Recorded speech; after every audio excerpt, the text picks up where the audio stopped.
Feliz sábado. Que bom que você veio à igreja. Espero que você tenha tido um dia feliz, proveitoso, abençoado. O meu foi muito abençoado, pela graça de Deus. Feliz de poder encontrar vários dos meus irmãos que partilham da mesma fé e da mesma esperança, espalhados por esse Brasilzão afora. Às vezes em que esbarrei com alguns de vocês, perguntei de onde você é, e encontrei gente de lugares bem distantes que fizeram um grande esforço para estar aqui nesse final de semana. E eu espero que o Senhor não despeça você de mãos vazias e que você leve para sua casa as bênçãos que Ele reservou para você. Me falaram que o Kaique esteve de aniversário ontem, é verdade, não? Cadê você, Kaique? Deixa eu ver sua mão. Ei, Kaique. Fica tranquilo, a gente não costuma cantar parabéns na igreja. Mas que Deus te abençoe. Que Deus te abençoe. Pastor Wesley, fiquei feliz de ter feito aí um tour com ele pelo colégio hoje. Pastor Wesley e eu temos aí as nossas histórias de alguma maneira entrelaçadas. Quando comecei em Porto Alegre como pastor, ele foi diretor do IACS. Depois fui transferido para o Centro-Oeste, ele estava lá no IABC.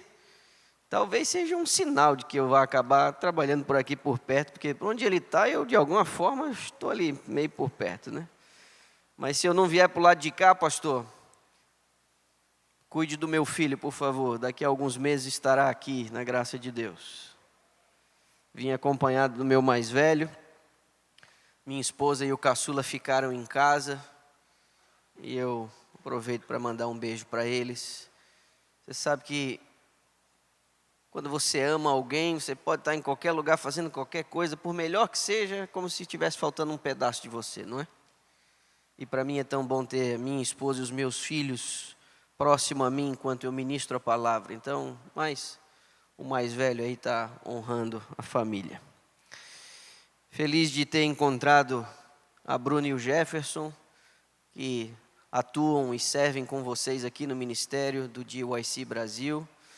É um amigo querido, mês que vem estará comigo lá em Dallas, vai fazer um final de semana, um retiro para os homens lá da minha igreja. Então, mais feliz de poder ter vivido esse dia aí com ele e a Bruna. E também encontrei no meio de vocês os cabelos grisalhos da alta experiência da Dona Eunice, a quem eu louvo a Deus por sua vida, porque através do conhecimento partilhado por ela, eu paguei parte dos meus estudos quando estava na faculdade. Vendi muito o livro Saúde com Sabor. Louvado seja o Senhor pela sua vida, Dona Eunice, e do seu marido e da sua família. E por fim, agora tive a grata surpresa de encontrar um ex-chefe, Davi Contre. Não parece, mas eu já sirvo essa igreja há 28 anos.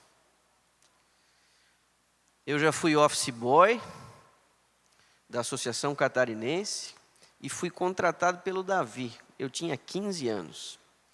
Agora me entreguei, né? Vocês vão fazer as contas. Aí eles me promoveram a auxiliar contábil e aí eu fui caixa dos céus. Inclusive fiz uma lambança lá, graças a Deus que o Davi segurou minha onda.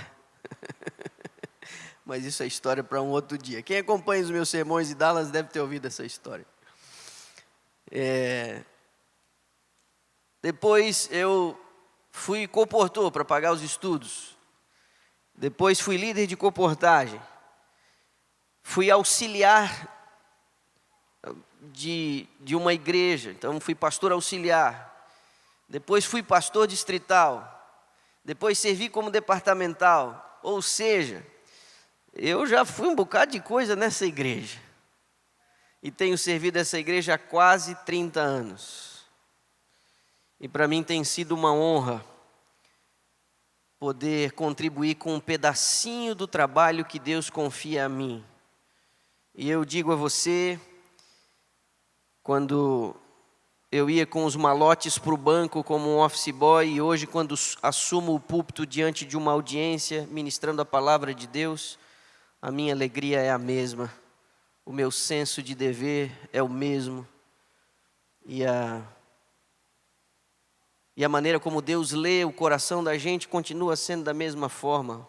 Não é o tamanho da obra, mas quanto amor você coloca nela. E nós somos muito, muito abençoados por Deus poder nos confiar uma parte do trabalho para a gente poder fazer. E sim, existe uma parte para cada um de nós. E que você seja fiel na parte que Deus der a você. Se Ele der para você uma chácara para você cuidar, cuide dessa chácara. Se Ele achar que você consegue ser responsável de cuidar de uma fazenda, Ele vai ampliar as fronteiras e vai dar a fazenda para você cuidar. Mas é Ele quem define os limites da tua atuação, e Ele faz isso através da sua igreja.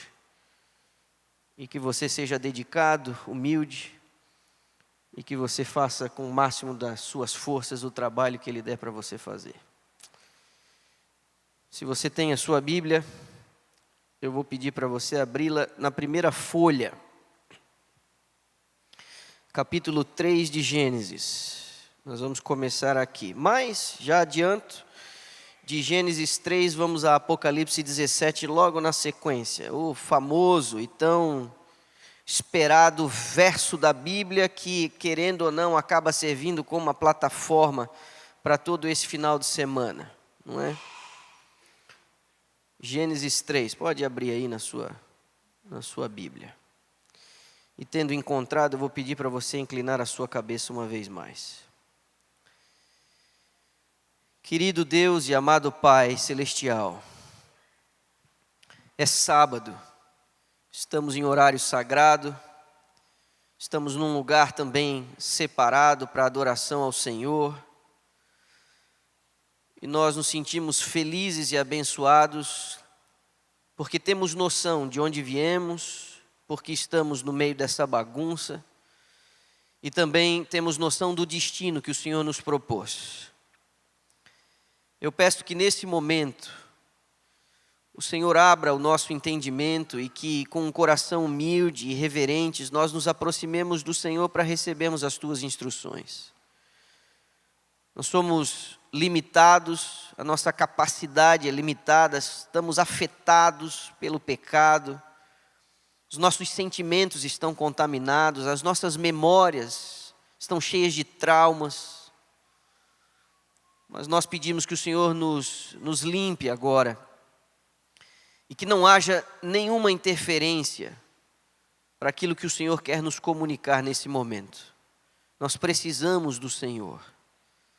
Nós precisamos receber das Tuas mãos as instruções. Por isso, Senhor, cumpre a Tua palavra aqui e agora e nos conceda o Teu Espírito e que Ele nos guie a toda a verdade. Nós oramos no precioso nome de Jesus Cristo, nosso Senhor. Amém.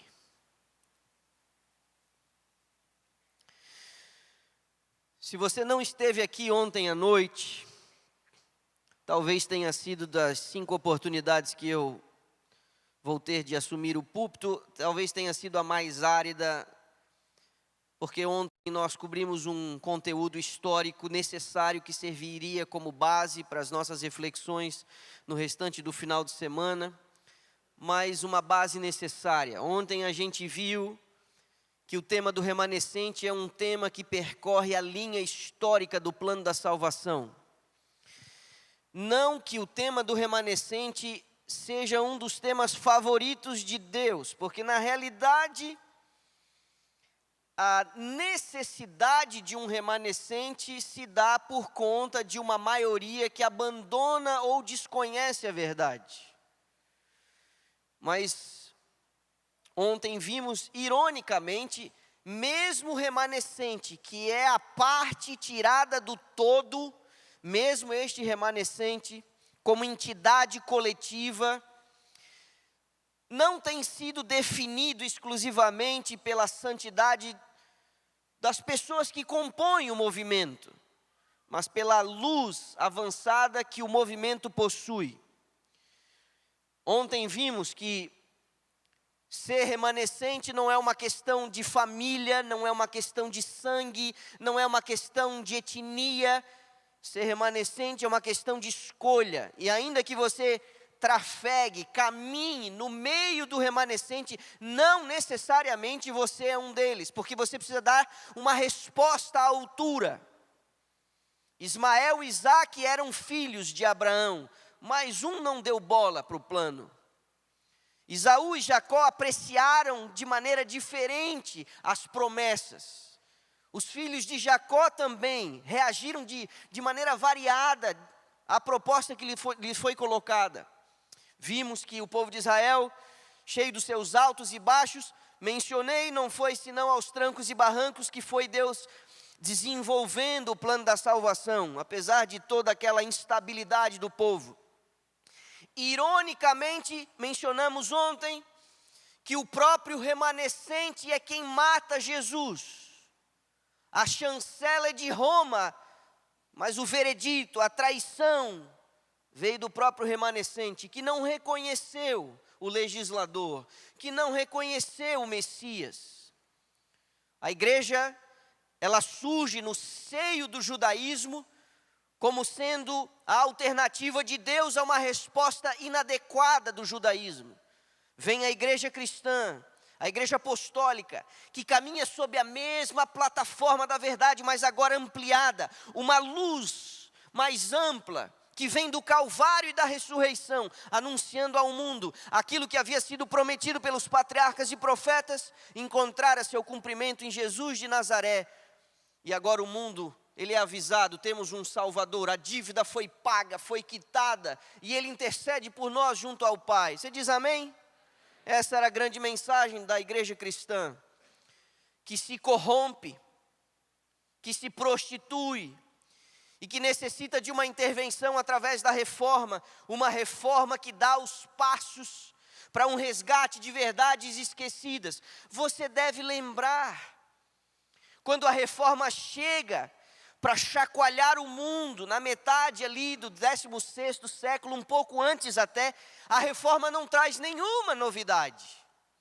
Eles rompem com as obras meritórias, com as penitências, com as indulgências, mas eu pergunto a você, num movimento remanescente, a reforma sim, ela cumpre esse papel do resgate de verdades esquecidas e de verdades elementares. A minha pergunta a você foi, que novidade a reforma trouxe? Se não dizer que a salvação era só pelo sangue do Cordeiro, só pela graça, há alguma novidade nisso? Que o ser humano não pode redimir sua própria alma comprando títulos da igreja ou ajoelhando no milho e dando chicotada nas costas. Que novidade havia nisso? Nada.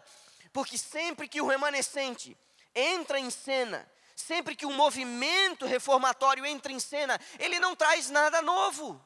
Ele apenas resgata o básico, o esquecido, o que foi deixado na beira do caminho.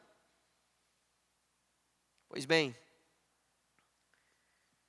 a história do remanescente, ela vai começar no Éden e vai terminar no Apocalipse. Eu queria que você reparasse comigo o verso 15 do capítulo 3. Você conhece esse texto, deduzo eu.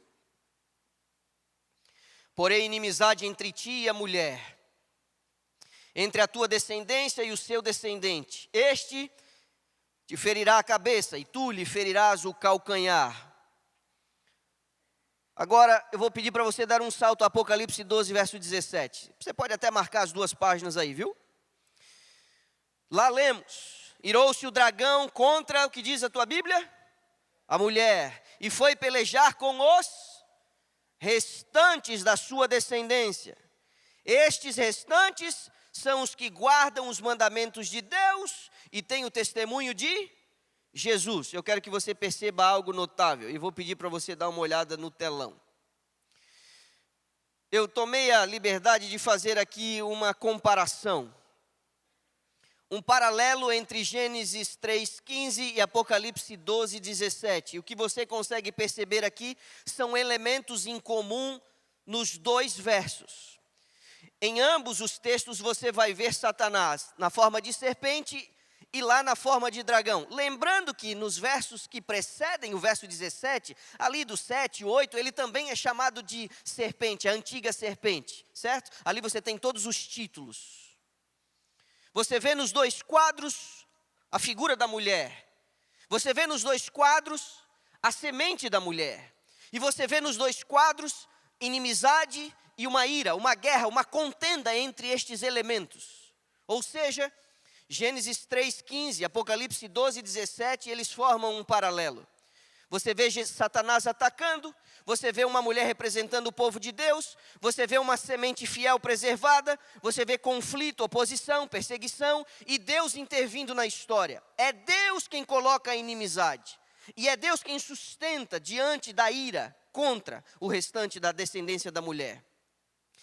A Bíblia abre com um remanescente e ela termina com a mensagem de um remanescente. E esse é um tipo de enquadramento que a gente precisa guardar na nossa mente. Gênesis 3 inicia a batalha, Apocalipse 12 apresenta o clímax da batalha. O capítulo 12, ele é entendido por estudiosos e especialistas como sendo o centro do Apocalipse. Essa não é a única maneira de você conseguir enxergar a estrutura do livro do Apocalipse, mas é uma delas. E eu queria que você desse uma olhadinha. Do capítulo 1 ao 3 você vê uma igreja militante. Dos capítulos 21 e 22 você vê uma igreja triunfante. Dos capítulos 4 a 11 você vê um tribunal divino sendo presidido. E dos capítulos 13 a 20 você vê um tribunal divino decidindo. E no meio disso você encontra o capítulo 12 do livro do Apocalipse, que retrata, como em nenhuma outra passagem da Bíblia, um resumo, uma espécie de síntese do grande conflito entre o bem e o mal. Esse esquema que você está vendo no quadro aqui é chamado pelos estudiosos de quiasmo. Nada mais é do que uma porção, pode ser grande ou pequena, um texto, um capítulo ou um livro inteiro, em que as extremidades combinam, dando destaque ao miolo. É mais ou menos isso. E o miolo do capítulo 12 ainda é: houve batalha no céu, Miguel e seus anjos. Ou seja, o grande conflito é o grande tema central do estudo da Bíblia. A senhora White, inclusive, ela utiliza o grande conflito entre o bem e o mal como uma espécie de moldura, de onde todos os elementos acabam sendo dispostos ali dentro. Os teólogos chamam isso de uma chave hermenêutica. Você utiliza uma chave de interpretação, sendo o grande conflito entre o bem e o mal, essa chave de interpretação. E na perspectiva do grande conflito, seja usando a analogia de uma chave para você abrir alguma coisa, para você olhar lá dentro, ou uma moldura onde todas as coisas são dispostas ali dentro, isso ajuda a gente a entender vários temas da Bíblia. E o tema do remanescente é um deles. Aqui você vai ver, repito, a mulher, o dragão, o filho, a perseguição e o cuidado divino. Você vai ver o deserto e finalmente você vê no capítulo 12 o remanescente escatológico. O que vimos ontem, aquele panorama histórico, é o desenvolvimento coerente do tema do remanescente. Mas o capítulo 12 agora apresenta o clímax, não de um remanescente histórico apenas, mas de um remanescente escatológico, futuro, profético. Agora, quando que esse remanescente escatológico aparece? Ele que é chamado aqui de resto da descendência. Quando que ele surge? A gente percebe pela leitura de Apocalipse 12 que é depois do período em que a mulher esteve no deserto. E esse é um ponto decisivo. Apocalipse 12 vai repetir 3 vezes expressões equivalentes. 1260 dias, 42 meses ou tempo, tempos e metade de um tempo. Estas expressões se conectam diretamente com outro capítulo de um outro livro. Alguém poderia me assoprar aqui, por favor? Daniel capítulo 7. 4 animais, 4 reinos, 10 chifres, um chifre pequeno, perseguidor de santos. esse período profético, ele vai simbolizar a longa fase de supremacia religiosa medieval, marcada por perseguições e por distorções.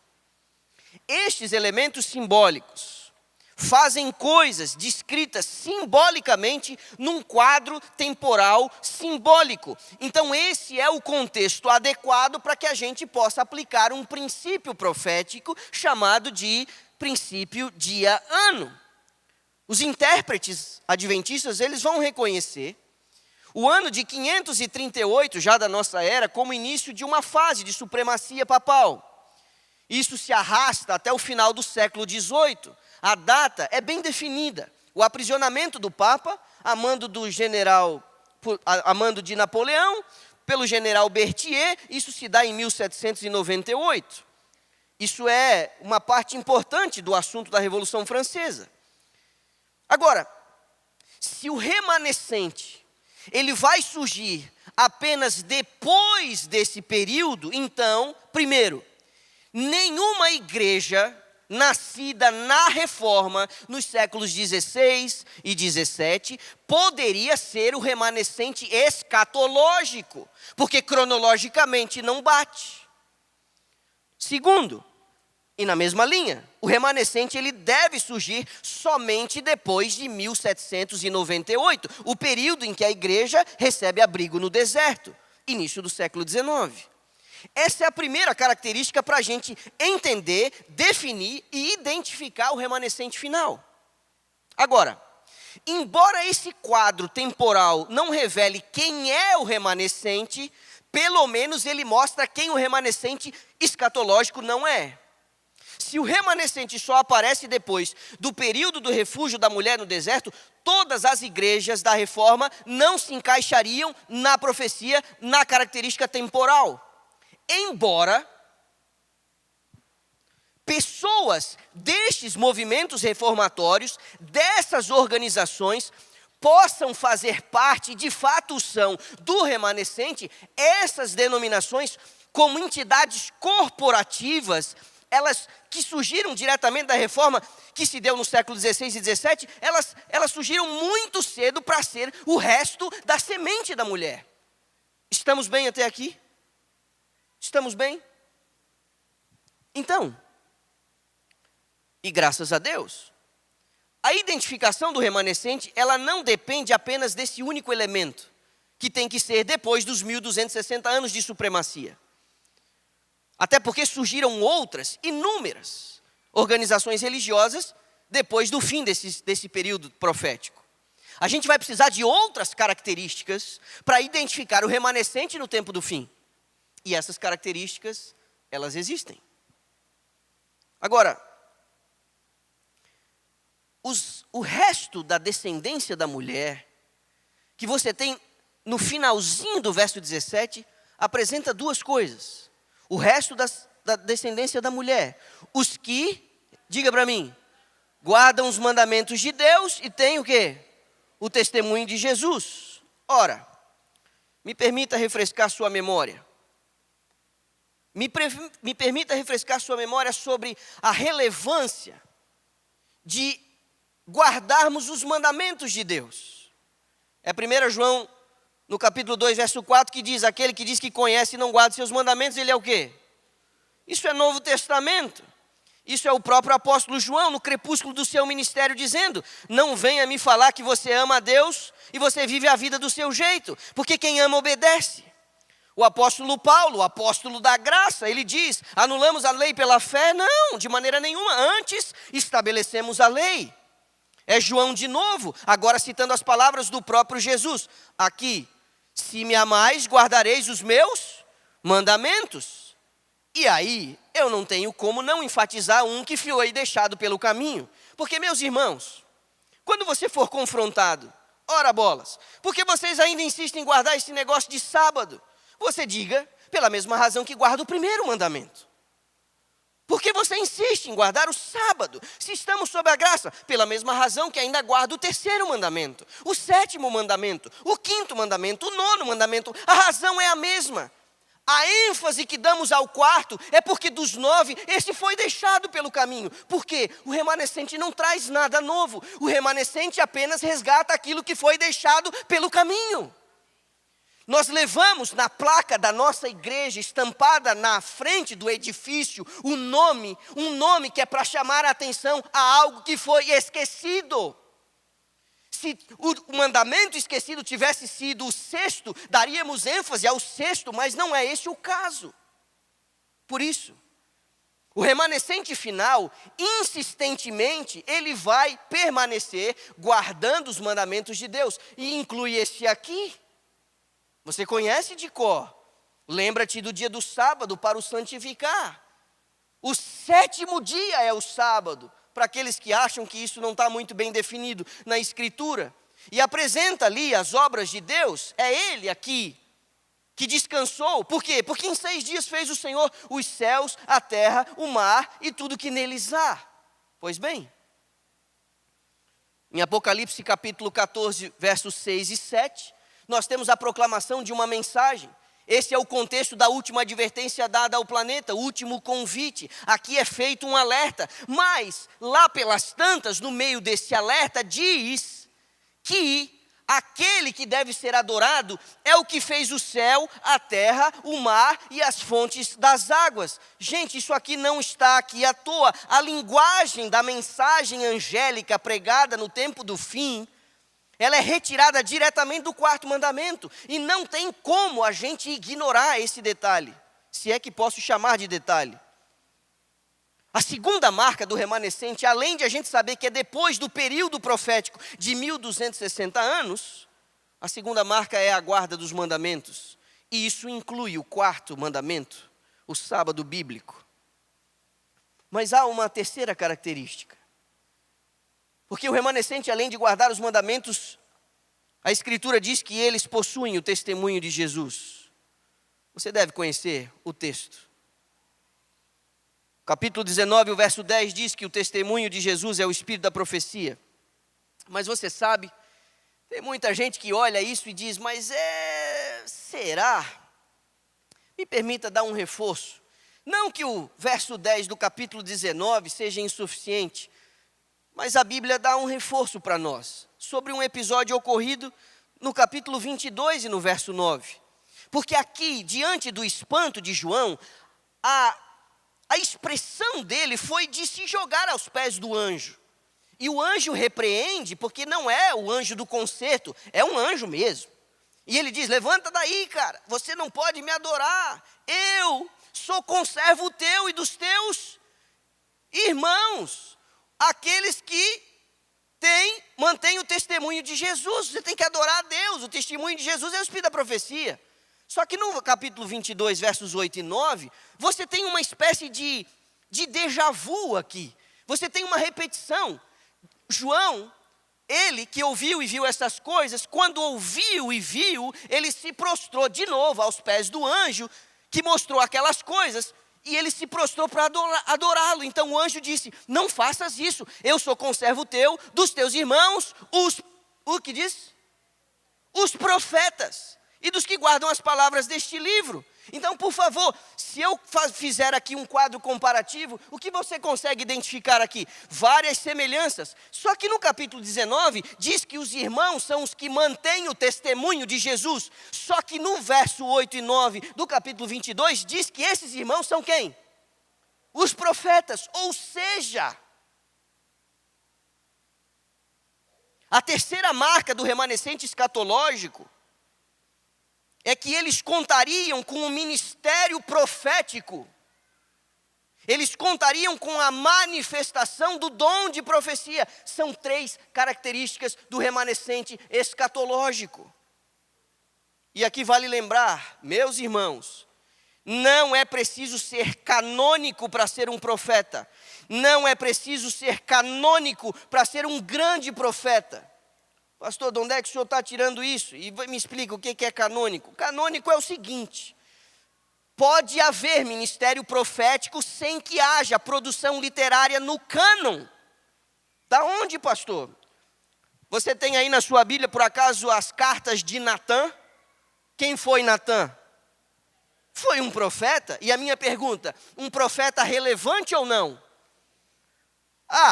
Então quem sabe você pode mostrar na sua Bíblia para mim o primeiro livro de Elias. Aí, não?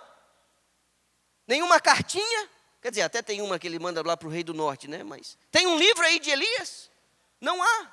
O ministério de Elias não foi preservado num compêndio para compor o cânon sagrado. Então, pode haver um profeta sem que ele conste no cânon. E pode ser um grande profeta sem que ele conste no cânon. Estamos bem com isso? E eu poderia fazer uma lista aqui. Gade, Aías, Semaías, Ido, Azarias, Eliseu, Débora, Ulda, Ana, as filhas de Filipe, já no Novo Testamento, sim. Lembrou de algumas dessas pessoas? E agora o que você me diria do primo de Jesus, João Batista? Não produziu uma linha sequer, nada. E o que Jesus falou dele? Nascido de mulher, não houve um maior. Por quê? Pela quantidade de coisas que escreveu? Pela quantidade de coisas que falou? A grandeza de João Batista se dá por ele ter visto a consumação das maiores e mais incríveis promessas proféticas em seus dias. Os dias de João Batista tocaram nos dias de Jesus. Por isso ele foi tão grande. Mas não tem uma linha sequer dele como produção de sua pena. Agora, minha pergunta: poderia haver manifestação do dom profético ou a necessidade do dom profético após o fechamento do cânon? Olha, a própria Bíblia pode responder isso para a gente. Me permita dizer a você, citando o apóstolo Paulo, carta aos Efésios capítulo 4, versos 11 a 13, Cristo deu à igreja apóstolos, profetas, evangelistas, pastores e mestres. E aí lá no final da sessão ele diz, até que todos cheguemos à unidade da fé. A minha pergunta é, a igreja chegou à unidade da fé? Nós estamos perseguindo isso há tempos e não vamos chegar. Não haveria falta de nenhum dom para a igreja alcançar o ideal ou perseguir o ideal da unidade da fé. Mas Paulo não diz isso apenas à igreja de Éfeso. Ele escreve uma carta à igreja de Corinto. E ele diz em Corinto capítulo 1, 1 Coríntios capítulo 1, verso 7. Nenhum dom vos faltará enquanto aguardais a revelação de Jesus Cristo. A minha pergunta, ele já se revelou a nós pessoalmente conforme a promessa? A igreja ainda continua aguardando a volta de Jesus. E segundo estas passagens, não faltaria nenhum dom à igreja. E isso inclui o dom profético. Jesus mesmo advertiu, você deve lembrar, levantar-se-ão muitos falsos profetas. Aí eu digo a você, Jesus alertaria sobre a falsidade dos profetas, se não houvesse a chance de haver um verdadeiro? Quando você sair daqui, diz que tem uma lojinha boa que vende uns sucos de uva bacana aqui perto. Se você for tomar um suco de uva daquele integral, não é tão barato, mas diz que é bem gostoso. A minha pergunta, pagando em dinheiro, a pessoa do caixa, se devolvesse para você uma nota de R$17, você aceitaria?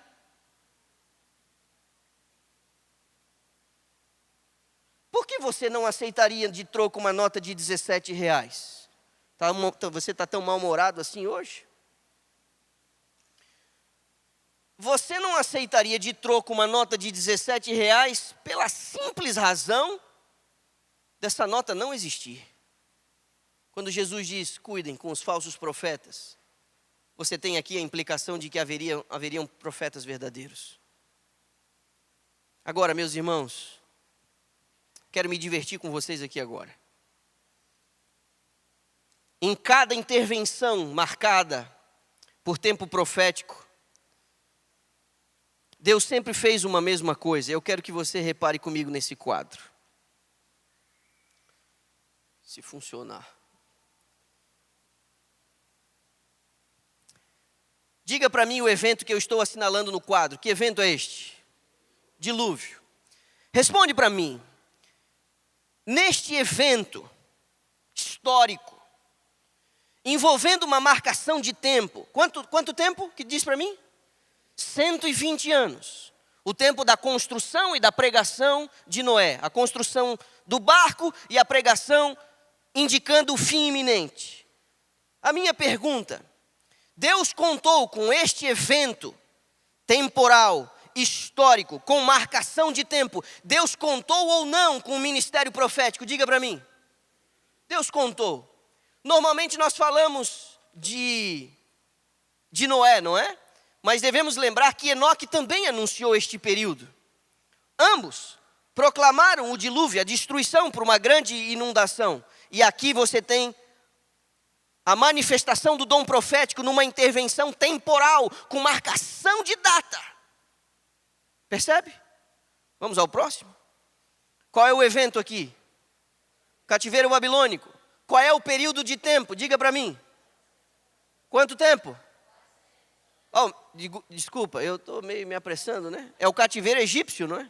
Falei o babilônico, já chego, já dei spoiler aqui. Cativeiro egípcio. Quanto tempo?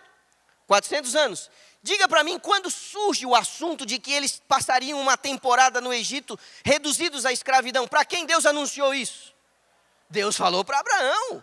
Você deve lembrar que nas conversinhas que eles tiveram lá, e as dúvidas de Abraão, será mesmo e tal, estou ficando velho, vai dar, não vai dar? Deus fala para ele, é com você, é de Sara, vai ter um filho, vão se tornar uma grande nação, você vai ser o pai de um grande povo, mas antes de eu dar a terra que prometi a você, eles vão passar por uma temporada difícil, mas fica tranquilo, vou tirar eles de lá.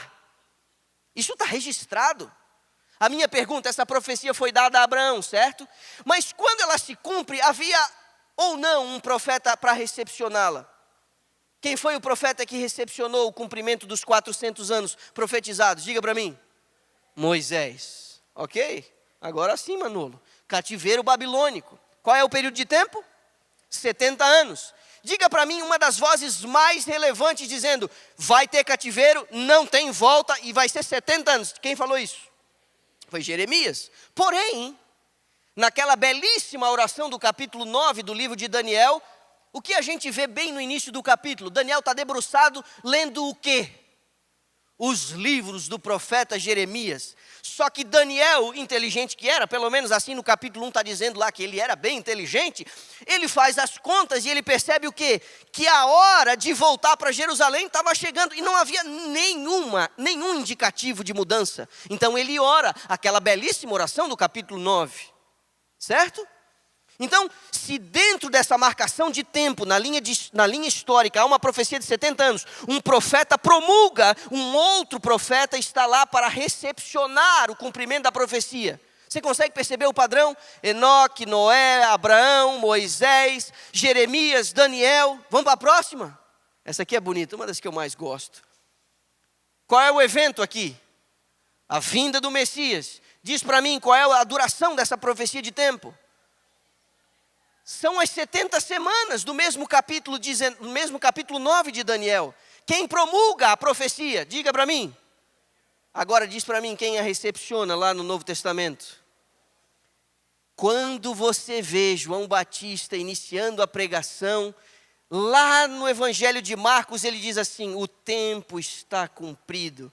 Ele está falando das 70 semanas. Porque o batismo de Jesus marcaria o início da 69ª semana. Na metade da semana, 3 anos e meio depois, o sacrifício cessaria. E mais 3 anos e meio, o período de tempo ainda, que seria marcado pelo apedrejamento de Estevão. Ou seja, há um profeta promulgando a profecia e há um outro recepcionando ela. Você consegue perceber o padrão? Vamos para a próxima. A mais longa profecia de tempo. Qual é o evento?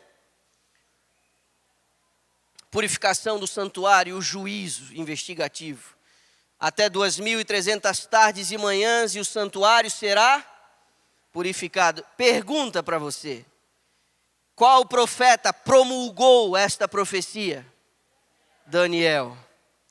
Agora, meus irmãos, se Deus sempre agiu assim, definindo o tempo, enviando um anúncio, levantando um profeta, preparando um remanescente, levantando um outro profeta para recepcionar o cumprimento. A minha pergunta, antes do maior evento da história da humanidade, o retorno de Cristo, a minha pergunta: Deus quebraria este padrão que vimos, identificamos aqui? O livro de Amós, no verso 7 do capítulo 3, diz que o Senhor Deus não fará coisa alguma sem antes revelar aos seus servos, os profetas. E esse texto nos conduz ao ponto final. Pelas escrituras e pelo padrão bíblico, o remanescente escatológico tem 3 características. Ele surge depois de 1798. Este grupo guarda todos os mandamentos de Deus, inclusive o sábado. E este grupo contaria com o apoio do testemunho de Jesus, que é o espírito de profecia. A minha pergunta: qual o movimento religioso, como corpo, como entidade corporativa, corresponde a esses 3 critérios simultaneamente? Eu quero apresentar a você o movimento adventista do 7º dia. Essa identificação não nasce de arrogância, mas de análise bíblica. Se o remanescente escatológico é identificado pelas Escrituras como um povo que surge no tempo certo, que guarda os mandamentos de Deus e tem o testemunho de Jesus, se a própria Bíblia define o testemunho de Jesus como espírito de profecia, então a gente precisa olhar para o modo como Deus historicamente manifesta esse dom. E o padrão é claro. Nas grandes intervenções, marcadas por tempo profético, Deus sempre levantou uma voz, não apenas para anunciar a profecia, mas para preparar o povo para o cumprimento e o término dessa profecia. Não apenas para alertar, mas para conduzir um povo de volta à aliança, aos termos do contrato com Deus. Por isso, quando chegamos ao período de 1844, não é surpreendente que o Senhor tenha levantado outra voz para acompanhar seu povo em um momento decisivo da história da salvação. Entre esses instrumentos, os adventistas do 7º dia reconhecem o ministério de Ellen White, não como substituto da Bíblia, mas como uma mensageira especial levantada por Deus para conduzir a igreja de volta às Escrituras e preparar um povo para a volta de Cristo. Você diz amém? Não foi apenas uma autora talentosa, não é uma escritora americana, nem apenas uma figura religiosa influente. Os adventistas creem que Deus a chamou como mensageira, alguém cuja função era destacar a palavra escrita, iluminar verdades negligenciadas e ajudar a igreja a caminhar com clareza num tempo complexo. Talvez o aspecto mais notável do ministério de Ellen White seja a sua insistência, abro aspas, a Bíblia é a única regra de fé e prática cristã. Você diz amém?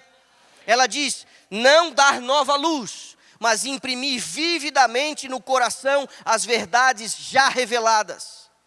Ela nunca reivindicou substituir as Escrituras, como dizem e insistem os nossos críticos, que pregam e falam sem ler o material em fonte primária.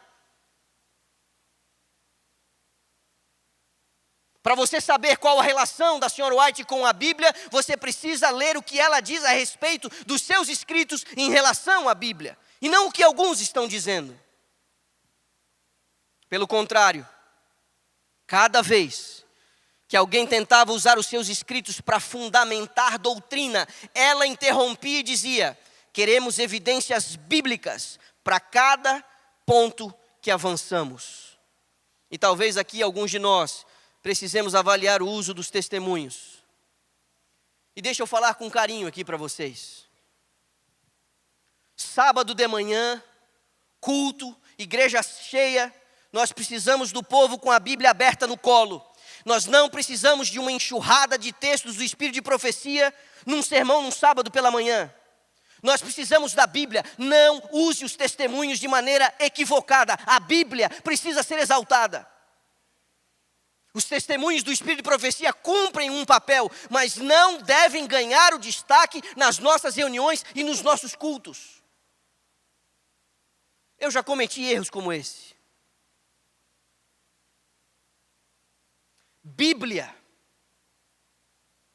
Você sabe que a igreja passou por um drama. No final da década de 80, 1888, a famosa Conferência Geral de Minneapolis. Havia uma contenda ali, uma disputa, uma crise, envolvendo um aspecto da justificação pela fé. E ela foi acionada algumas vezes para desatar o nó. Ela diz, não, Bíblia. Mas dá uma indicação, Bíblia. Ela se recusou a resolver o assunto a partir da inspiração. Bíblia. Em cada ponto que avançamos, Bíblia. Depois que a questão fora resolvida com a Bíblia, ela disse, é isso aí. O dom profético manifestado em nosso meio, ele não vai inaugurar nenhuma verdade nova. Ela vai reacender a verdade eterna. O dom profético não vai criar um tipo de elite espiritual, mas vai lembrar o remanescente que eles devem ser em humildade, andar em humildade diante de Deus. No remanescente escatológico, a profecia não é ornamento, é proteção, é correção, é misericórdia, é advertência amorosa de um Deus que não abandona o seu povo no momento mais decisivo da história humana. Por favor, não use os testemunhos do Espírito de profecia para bater nas pessoas. Agora, embora essas conclusões pareçam perigosas, quando a gente leva em conta o exemplo do antigo Israel, eles acreditavam que não apenas somente eles seriam salvos, mas eles pensavam que eram só eles os receptores do amor de Deus. A reação de Jonas para não querer ir a Nínive traduz muito do sentimento, eles não merecem ser salvos. Isolaram-se, tornaram-se exclusivistas, ficaram prisioneiros das suas próprias crenças e tradições. O remanescente histórico, eles se acharam melhores, mais santos que qualquer outro povo, devido ao seu exaltado chamado, eles trataram as outras religiões com desdém. E todas essas observações são verdadeiras. Paganismo, injustiça, violência, abusos, tudo isso é verdadeiro. E tudo é também verdadeiro que acabo de dizer do orgulho, da prepotência espiritual. Mas Israel continuava portando a verdade. A minha pergunta é se não corremos o mesmo risco como o adventismo. Embora alguns adventistas sejam orgulhosos, embora alguns de nós nos portemos com ar de superioridade, embora alguns de nós olhemos para quem anda fazendo umas loucuras por aí, como se nós fôssemos melhores do que eles, devido à posição de remanescente, ao chamado profético, eu quero dizer a você, embora que hajam muitos problemas, isso ainda não invalida a posição desse povo com um chamado profético. O mau uso ou uma postura inadequada é lastimável, mas não altera o fato de tais verdades serem verdades. Por outro lado, meus irmãos, o exclusivismo espiritual, a arrogância, dificilmente serão as principais coisas contra as quais a igreja adventista vai ter de lutar hoje em dia. Ao contrário, muitos adventistas não sabem porque creem no que creem. Milhares deixaram de reconhecer a missão distintiva ou o propósito da igreja remanescente, quanto mais sentirem-se exclusivistas acerca dela. Antes, pelo contrário, tem muitos dos nossos irmãos adventistas que sentem vergonha desse assunto do remanescente. Para muitos, a única diferença entre o adventismo e outras denominações é que nós guardamos o sábado e não comemos carne de porco. O Senhor faz e fez com que a verdade presente se destacasse com tanta clareza, tão distintamente hoje como fez em outras épocas, mas muitos nem saberiam explicar tais diferenças. Num relevante artigo sob o título Somos Ainda o Povo da Bíblia, o pastor Alberto Tim escreveu isso em 2001. Creio que a superficialidade doutrinária que enfrentamos hoje é uma das estratégias satânicas mais importantes, com o propósito de que não estejamos preparados para os eventos finais e não possamos expor de forma convincente a base bíblica de nossas doutrinas. Ele escreveu isso quando eu ainda era um aluno, há 24 anos atrás. E de lá para cá eu preciso reconhecer com tristeza, as coisas só pioraram. Nós éramos conhecidos como o povo da Bíblia. As pessoas diziam, não estude com um adventista, você vai acabar perdendo. Mas houve uma diluição. Preparamos mal, batizamos mal, estudamos mal, nos debruçamos pouco sobre as Escrituras. As estatísticas são terríveis da quantidade de tempo que a gente anda gastando semanalmente com as Escrituras. Não há dúvida de que o Senhor tem verdadeiros seguidores em todas as religiões. Mas essa não parece ser a questão. A questão é que nenhuma outra comunidade religiosa tem a perspectiva da verdade presente que o adventismo tem, mesmo com o enfraquecimento que temos visto ultimamente. Os batistas não têm. As testemunhas de Jeová não têm. Os episcopais não têm. Os mais variados ramos da Assembleia de Deus também não têm. A cientologia também não tem. Os católicos romanos não têm. Os metodistas não têm. Os mormons não têm. E pode parecer indelicado eu citá-los aqui pelo nome. Se alguém que procura a verdade puder encontrar uma igreja que se encaixe melhor nas profecias aqui estudadas hoje à noite, que surge no cenário profético depois daquela marcação de tempo, que guarda os mandamentos de Deus, mas não só isso, mantém o espírito de profecia. Uma igreja que prega a cada nação, tribo, língua e povo, que não retém os seus recursos na igreja local, mas os espalha pelo mundo inteiro, para que a mensagem dos 3 anjos de Apocalipse 14, como a última mensagem de aviso ao mundo antes da vinda de Jesus. Então, se uma pessoa consegue encontrar uma igreja assim, ela deve unir-se a essa igreja. Isso pode soar estranho, mas ao contrário do antigo Israel, essa igreja, a adventista do 7º dia, ela nunca, eu repito, nunca ensinou que os seus membros são os únicos a serem salvos ou que só eles são os filhos de Deus. E aqui eu quero, por favor, não saia, não perca o fio da meada. Alguns membros da nossa igreja acreditam que para se salvar precisa virar um adventista do 7º dia. Isso não poderia estar mais errado. A declaração da igreja adventista a declaração oficial da igreja adventista acerca do remanescente começa com um abarcante reconhecimento de que os verdadeiros cristãos se encontram em todos os grupos religiosos. E eu quero ler isso a você. E se alguém mal intencionado tomar e fizer um corte da mensagem de hoje, ignorando o que eu vou ler agora, isso é desonestidade intelectual. Porque embora eu tenha identificado a você nas características apocalípticas de que o movimento adventista se encaixa com o remanescente da profecia, eu também leio isso aqui. A Igreja Universal é composta por todos aqueles que verdadeiramente acreditam em Cristo. Você diz amém? Essa é a declaração oficial da igreja, e não o que alguns desequilibrados andam dizendo. O livro Question on Doctrine vai exprimir com exatidão a posição adventista. Leia, acompanhe comigo.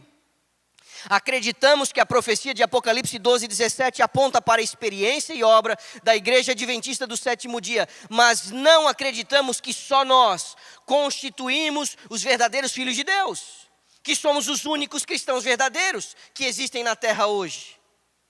Acreditamos que Deus tem uma multidão de seguidores sinceros, fiéis e verdadeiros, presentes em todas as comunidades cristãs. Você diz amém? Há alguns anos eu me deparei com um texto extraordinário da Sra. White no livro Grande Conflito. Quando ela vai falar do alto clamor de Apocalipse 18, ela diz bem assim, no capítulo 18 de Apocalipse: o povo de Deus é convidado a sair da Babilônia. De acordo com essa mensagem, muitos do povo de Deus ainda devem estar em Babilônia. E ela faz a seguinte pergunta e responde: em que corporações religiosas se encontrará hoje a maior parte dos seguidores de Cristo? Sem dúvida, diz ela, nas várias igrejas que professam a fé protestante. Fica evidente que nem todos os sinceros filhos de Deus e que serão salvos compõem o remanescente, que guarda os mandamentos de Deus e tem o testemunho de Jesus. A gente pode inclusive perceber uma diferença entre os grupos descritos em Apocalipse 12 e Apocalipse 14. No capítulo 12, o remanescente, o restante da mulher, é identificado como tendo os mandamentos de Deus, guardando os mandamentos de Deus e tendo o testemunho de Jesus. Mas no capítulo 14, os santos, os perseverantes, que evitam a marca da besta, que ouvem o anúncio dos 3 anjos, que saem da Babilônia antes da segunda vinda de Jesus, um grupo evidentemente muito maior. O primeiro de Apocalipse 12 é chamado de resto, mas a multidão de Apocalipse 14, que vai ser colhido por Jesus, que vem com a foice na mão, uma multidão que ninguém pode contar, estes são descritos com uma leve e sutil diferença. Eles são identificados como aqueles que guardam os mandamentos de Deus e têm o quê? A fé de Jesus. Nada é dito da grande multidão de Apocalipse 14 acerca do grupo ter o testemunho de Jesus. Isso não significa que alguns desses santos salvos não o tenham. Muitos o terão certamente. Mas vai significar antes que alguns podem não ter o testemunho de Jesus. Aqueles que são fiéis a Deus em todas as religiões compreenderão um dia o suficiente acerca da verdade para tomarem a decisão por Jesus, guardando todos os seus mandamentos, tenham ou não alguma vez contato com o testemunho de Jesus. O que eles terão, sem dúvida nenhuma, é a fé de Jesus. E esse é, afinal de contas, o objetivo principal do testemunho de Jesus: ajudar as pessoas a terem o quê? A fé de Jesus. Aparentemente, alguns terão a fé de Jesus sem o testemunho de Jesus, com o qual a igreja remanescente, como comunidade, tem sido tão amplamente abençoada. E eu encerro. A história inteira revela um padrão admirável da ação divina. Deus avisa, Deus marca tempo, Deus levanta profeta, Deus preserva um remanescente, Deus cumpre a sua palavra e Deus envia um profeta para preparar um povo para receber o cumprimento da profecia. O tempo do fim não foge dessa coerência. Muito pelo contrário, o tempo do fim a confirma. A grande pergunta não é se existe um remanescente, como eu disse ontem. A pergunta é se nós vamos responder à luz que recebemos. É se nós entraremos no ritmo da profecia. Se a gente vai permitir que Deus nos prepare, como preparou Noé, como preparou Abraão, como preparou Moisés, Daniel, João Batista. Se seremos parte da semente fiel no tempo mais decisivo da história. Nós temos visto, infelizmente, que na garupa da apostasia há um afastamento das Escrituras. As pessoas estão perdendo contato com o livro. As pessoas estão deixando de ler o livro. Este é o livro, este é o poder. Aqui nós encontramos a direção e a guia divinas. E a apostasia, ela passa pelo abandono das Escrituras. Mas dentro do adventismo, há também a diluição do conceito do remanescente. E há também a rejeição do conselho profético. Isso vem de maneira sorrateira. É como se os testemunhos do Espírito de profecia, já que eles não estão aí para substituir a Bíblia, eles também não precisam ser tão levados a sério. Meus irmãos, não me interprete mal. Os testemunhos não substituem as Escrituras. Os testemunhos nos ajudam a abrir o apetite para as Escrituras. Os testemunhos nos ajudam de maneiras particulares a gente entender as mensagens bíblicas que nos chamam de volta aos termos do contrato, que nos colocam de volta na aliança com Deus. É para isso que servem os testemunhos. E eu vou dizer uma coisa a você: os testemunhos servem mais para você do que para a pessoa que está ao seu lado. Leia os testemunhos para você, não para a igreja que você está indo pregar na quarta-feira e vai dando na cabeça deles, lendo uma montoeira de parágrafos, dizendo para eles que eles estão errados. Nós não somos mais uma religião no meio de tantas. A senhora White não é apenas mais uma escritora. Nós somos o remanescente da profecia. Você diz amém? E antes que alguns achem que são os tais e que ninguém mais presta, nós vamos tomar um fôlego amanhã. Eu prometo, amanhã eu venho bem mais tranquilo.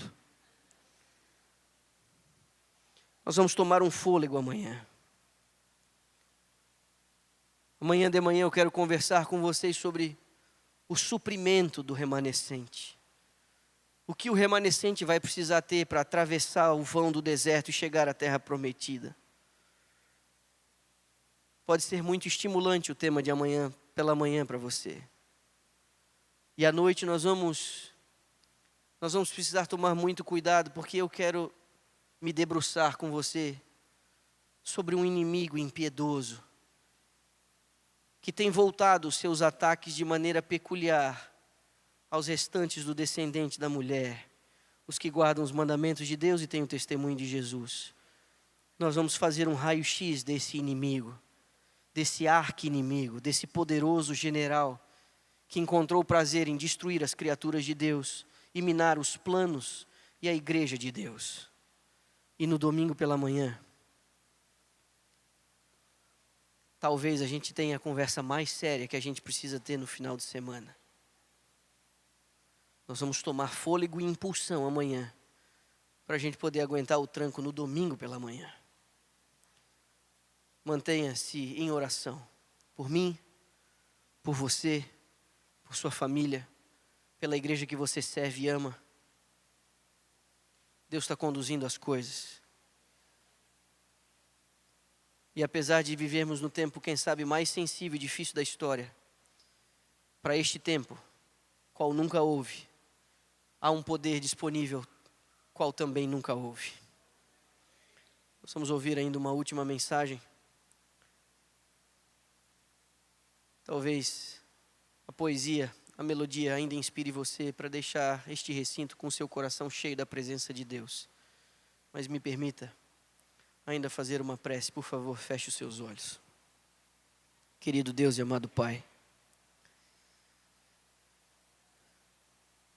nós te louvamos, porque se existe um benefício no tempo profético, na exatidão das datas, no ministério dos profetas que promulgaram e outros que recepcionaram tais profecias, isso fortalece a nossa fé para esse distintivo particular que define e identifica o remanescente escatológico. Nós não estamos à deriva. O Senhor não nos deixou sem instruções. Talvez alguns de nós estejamos ignorando os teus muitos avisos e advertências. Mas talvez eu esteja falando para um grupo que tem tido fome e sede da tua justiça. Por favor, sacia a alma destas pessoas, para que cheios de ti, eles cumpram o papel e o propósito para o qual o Senhor os designou. Que o Senhor encha o nosso coração com a tua bênção. Por favor, Pai, nos abençoa. Nós somos imperfeitos, nós somos falhos, mas nós somos fiéis. Há em nós muita contaminação, mas nós amamos o Senhor do fundo do nosso coração. Nos transforma à semelhança de teu Filho, por favor. Nos faz mais semelhantes a Ele, para a glória do teu próprio nome. Oramos em Jesus Cristo, o nosso amigo, o nosso Senhor. Pela fé agradecemos. Amém.